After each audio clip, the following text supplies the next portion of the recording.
हम आने वाले टाइम पे इस एलजी को हम लखनपुर से पार ना करें तो हमारा कश्मीरी पंडित नाम नहीं।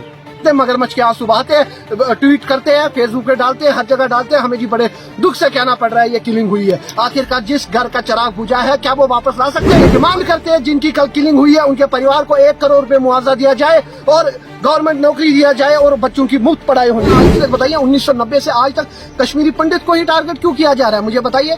कश्मीर के नौजवान टारगेट हुए, सिड्रोन पेल्टिंग में पैलेट गन यूज किया गया, कश्मीर के लाखों लोग मारे गए, कश्मीरी पंडित मारे गए। क्यों? क्योंकि इनकी सियासत की वजह से। Schedule caste, schedule tribe, Gujjar, पहाड़ी, बकरवाल, हिंदू, मुस्लिम, सिख, यही राजनीति की है भारतीय जनता पार्टी ने 8 साल से। कर क्या रहे हैं मुझे बताइए, क्या राजनीति कर रहे हैं वो? तो क्या उम्मीद कर सकते हैं ऐसे सीनियर बंदे हमारे एलजी एडमिनिस्ट्रेशन और हमारे एलजी साहब से? हमें ये उम्मीद नहीं थी।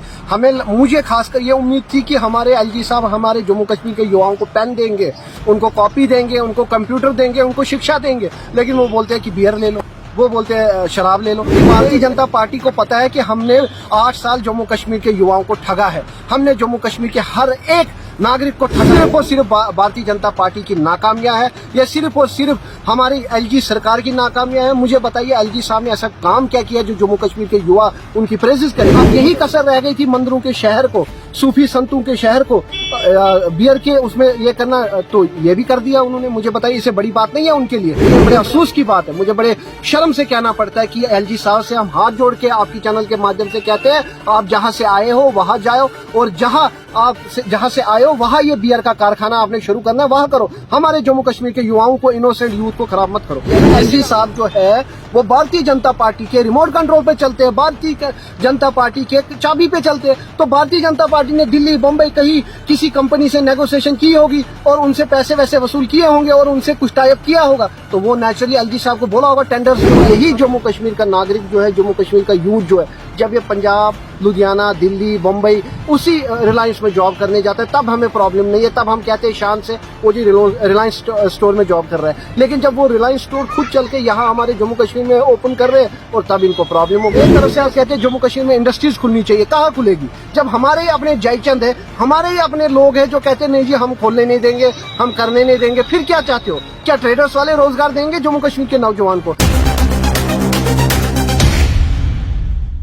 जी सर, जैसे कि आप जानते हैं जम्मू में रिलायंस के स्टोर जो है खुलने जा रहे हैं, कुछ खुल भी चुके हैं और बहुत सारे लोगों को जो है उस पर ऑब्जेक्शन है, जैसे हमारे वेयरहाउस फेडरेशन रिलायंस स्टोर नहीं खुलने चाहिए। आपका क्या कहना है इस पर? देखिए, सबसे पहले मैं बताना चाहता हूँ ये बड़े दुर्भाग्य की बात है जो वेयरहाउस वाले या ट्रेडर्स वाले जो ये करते हैं एजिटेशन, प्रोटेस्ट जो ये करते हैं, किस बात के लिए? मुझे ये बताइए। क्या वो नहीं चाहते कि जम्मू कश्मीर के युवाओं को रोजगार मिले? मुझे बताइए क्या चाहते हैं वो? कि वो ऐसे बेरोजगार घूमे? क्या वो चाहते हैं ऐसे ही वो गलत एक्टिविटीज की तरफ जाए? मुझे बताइए इसमें कसूर क्या है? मुझे बताइए गलत क्या है? आप रिलायंस स्टोर की बात करते हैं, यहाँ पे जब बाकी जो लाइफस्टाइल्स है, एडिडास है, रिबॉक है, बाकी इसके शोरूम है, आउटलेट्स है, तब आपको प्रॉब्लम नहीं है। बेस्ट प्राइस है, बिग बाजार है, तब आपको प्रॉब्लम नहीं है।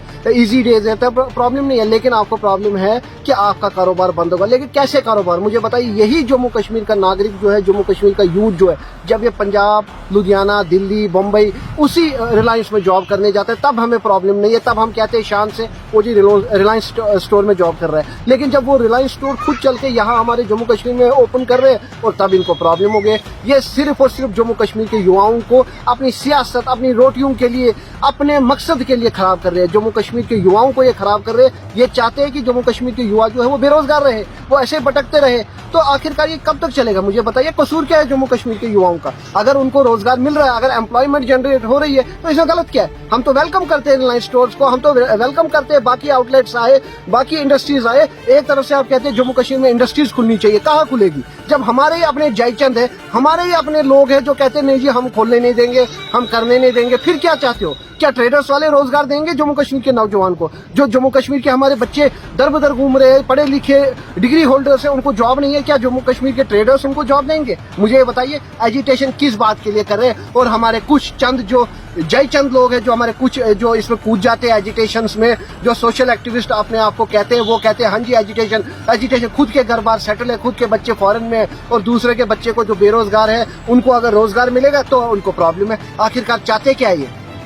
जम्मू में एक ऑर्डर पास किया गया है कि डिपार्टमेंट स्टोर पे जो है बियर भी आप बिकेगी वहाँ पे। तो उस पर आपका क्या कहना है? देखिए, ये क्या उम्मीद कर सकते हैं ऐसे सीनियर बंदे हमारे एलजी एडमिनिस्ट्रेशन और हमारे एलजी साहब से, हमें ये उम्मीद नहीं थी। मुझे खासकर ये उम्मीद थी कि हमारे एलजी साहब हमारे जम्मू कश्मीर के युवाओं को पेन देंगे, उनको कॉपी देंगे, उनको कंप्यूटर देंगे, उनको शिक्षा देंगे, लेकिन वो बोलते हैं कि बियर ले लो, वो बोलते हैं शराब ले लो। मैं बड़े अफसोस की बात है, क्यों? क्योंकि भारतीय जनता पार्टी को पता है कि हमने 8 साल जम्मू कश्मीर के युवाओं को ठगा है, हमने जम्मू कश्मीर के हर एक नागरिक को ठगा है। उनको पता है हम वोट बैंक के लिए यूज कर रहे हैं, इसीलिए उनको और कोई ऑप्शन है नहीं, बस यही है जो पूंजीपतियों से उनने पैसा लिया होगा, जिनके साथ सांठगांठ होगी, तो इसीलिए यहाँ बोल रहे हैं एलजी साहब को फरमान निकाला कि आप जी यहाँ पे ये परमिशन दे दो। ये सिर्फ और सिर्फ भारतीय जनता पार्टी की नाकामियां है, ये सिर्फ और सिर्फ हमारी एलजी सरकार की नाकामियां है। मुझे बताइए एलजी साहब ने ऐसा काम क्या किया जो जम्मू कश्मीर के युवा उनकी प्रेजेस करे? मुझे बताइए एलजी एडमिनिस्ट्रेशन ने सिवाय हमारे आंगनवाड़ी, हमारे डेली वेजर बाइक सड़कों पे, उसके बगैर हमारी एलजी सरकार ने किया क्या? अब यही कसर रह गई थी मंदिरों के शहर को, सूफी संतों के शहर को बियर के उसमें ये करना, तो ये भी कर दिया उन्होंने। मुझे बताइए इससे बड़ी बात नहीं है उनके लिए,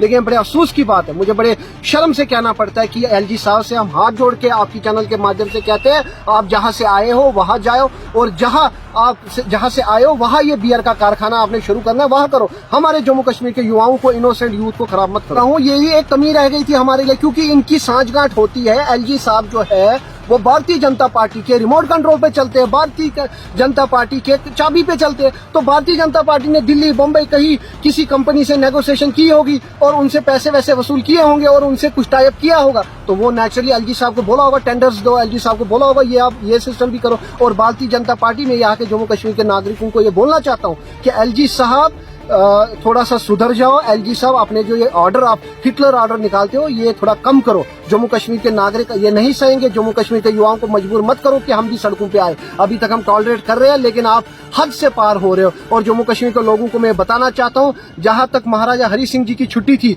वो युवा राजपूत सभा को क्रेडिट जाता है, सिविल सोसाइटी मेंबर्स को क्रेडिट जाता है, लेकिन भारतीय जनता पार्टी के लीडर से क्रेडिट लिया अपने आप की। और उन्होंने कहा युवाओं को कि हमने छुट्टी कराई। कौन सी छुट्टी कराई, ये बात भी मैं क्लियर करना चाहता हूँ, कौन सी छुट्टी कराई? भाजपा ने तो आज तक 8 साल नहीं किया, और आज कहां से की? ये सिर्फ और सिर्फ आईवाश है। जम्मू कश्मीर के युवाओं को बेवकूफ बना रहे हैं। अमित शाह जी होम मिनिस्टर यहाँ आ रहे हैं, सिर्फ schedule caste, schedule tribe, ST, पहाड़ी, गुज्जर, बकरवाल, इन सबको आपस में लड़वा रहे हैं। तो आप मुझे बताइए कर क्या रहे हैं? हम कब तक ये कश्मीरी पंडितों की लाशों पे डिबेट करेंगे? कब तक ये कश्मीरी पंडितों को सियासत का एक मोहरा बनाएंगे? आज तक इन्होंने कश्मीरी पंडितों पे सिर्फ सियासत की है, आज तक कश्मीरी पंडितों के साथ इन्होंने मजाक किया है। आज कश्मीरी पंडित युवा खुद को ठगा महसूस कर रहा है। जॉब की तो दूर की बात है, पीएम पैकेज के एम्प्लॉयज हमारे सड़कों पे है, और टस से मस नहीं हुए अमित शाह जी, जो जम्मू आए और उन्होंने एक बार भी नहीं ये सोचा कि मैं एक कश्मीरी पंडित भाइयों से मिलूंगा, उन यूथ से मिलूंगा, जगती कैंप जाऊंगा। लेकिन नहीं, उनको जरूरत ही नहीं है, क्योंकि भाजपा के लीडर्स को जरूरत है वोट बैंक के लिए कश्मीरी पंडितों की।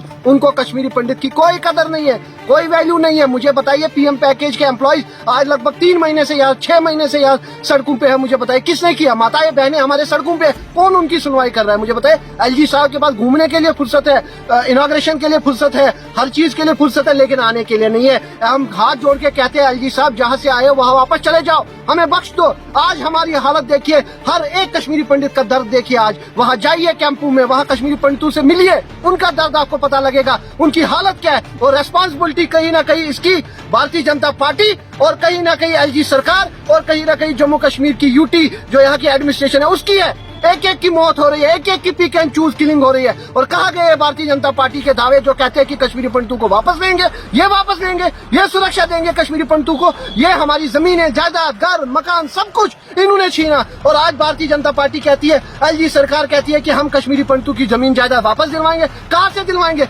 कश्मीर के लोग खुद सुरक्षित नहीं महसूस करते खुद को, और कश्मीरी पंडितों को क्या सुरक्षा देंगे? कश्मीर के नौजवानों को आप देखिए, उन पे पैलेट गन यूज होते हैं, और ये कश्मीरी पंडितों के यूथ के साथ क्या करेंगे?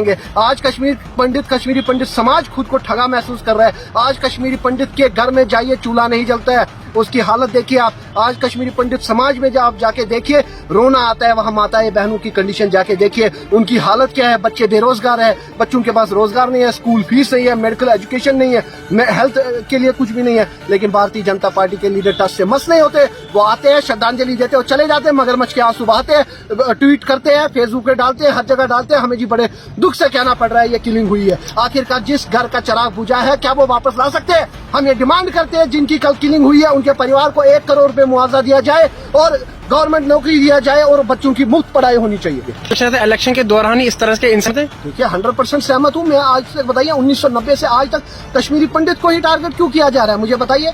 कश्मीर के नौजवान टारगेट हुए, सिडोन पेल्टिंग में पैलेट गन यूज किया गया, कश्मीर के लाखों लोग मारे गए, कश्मीरी पंडित मारे गए। क्यों? क्योंकि इनकी सियासत की वजह से, इनकी गंदी सियासत की वजह से लोग वहां भी मर रहे, यहाँ भी मर रहे। वहां पे भाईचारा जो बना है वो भी ये तोड़ रहे। ये schedule caste, schedule tribe, Gujjar, पहाड़ी, बकरवाल, हिंदू, मुस्लिम, सिख, यही राजनीति की है भारतीय जनता पार्टी ने 8 साल से। कर क्या रहे हैं मुझे बताइए, क्या राजनीति कर रहे हैं वो? लोगों की ये कंडीशन हो रही है, घर से बेघर हो रहे। आज कश्मीरी पंडित पीएम एम्प्लॉयज जो सड़कों पे है वो कहते हैं हमें जम्मू में शिफ्ट करो, हमें जम्मू में जॉब दो। क्या प्रॉब्लम हो रही है इनको देने के लिए? नहीं, ये कहते हैं फरमान निकालते हैं हम उनको नौकरी से निकालेंगे, उनकी सैलरी रोकेंगे। रोक के बताओ, आप मजबूर कर रहे हो। हम आने वाले टाइम पे इस एलजी को हम लखनपुर से पार ना करें तो हमारा कश्मीरी पंडित नाम नहीं।